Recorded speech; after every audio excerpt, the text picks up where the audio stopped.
देश में इस समय जो हाल है, जो हालात हैं, इसके बारे में आप क्या लगता है? मुसलमानों के तो पीछे पड़े हैं। तो मैंने उनसे कहा कि मुसलमान होना अपने आप में गर्व की बात है, मुसलमान होना एक फख्र की बात है, बशर्ते कि वो मुसलमान हो।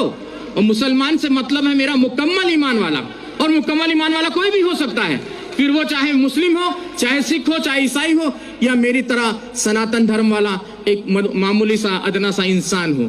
तो मुकम्मल ईमान आना जरूरी है, और जब मुकम्मल ईमान आ जाएगा तो मुसलमानों का कोई क्या बाल वाका कर सकता है।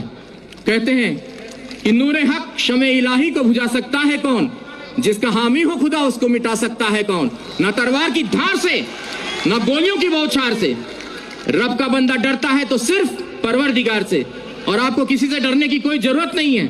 एक छोटा सा किस्सा और आपको सुना दूं। कश्मीर की यह सत्य घटना है, हमें हमारे गुरुजी ने सुनाई थी। कहते एक मुसलमान, जो सवेरे की नमाज होती है, फजर की शायद मेरे ख्याल से वही होती है, तो वो नमाज के वक्त वो जो है अपने घर से खोमचा बोलते हैं, छोटा सा ऐसा ठेला होता है जिसमें वो छोले और आलू उबाल कर घर से वो ले जाकर बेचते थे। तो बड़े ही अल्लाह के बंदे थे, बहुत ही ईश्वर की इबादत करने वाले बंदे थे।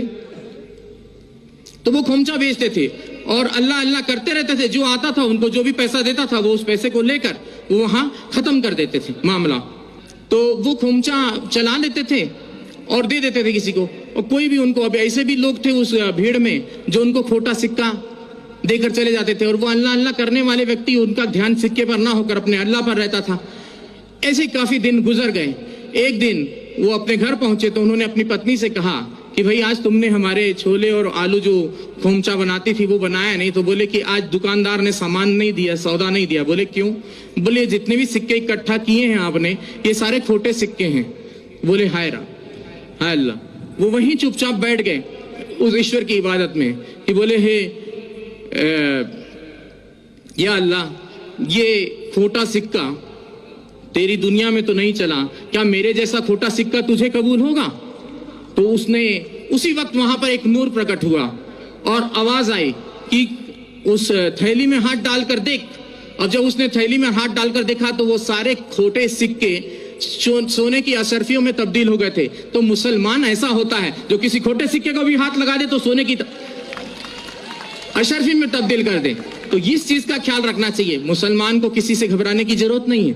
और मैं पहले से और काफी दिनों से, मुझे एक व्यक्ति ने कहा कि बाबा जी अब आप कलमा पढ़ के मुसलमान हो जाओ। तो मैंने कहा मुझे कलमा पढ़ने की जरूरत नहीं, मैं खुद ही पहले से जन्मजात ही मुसलमान हूँ।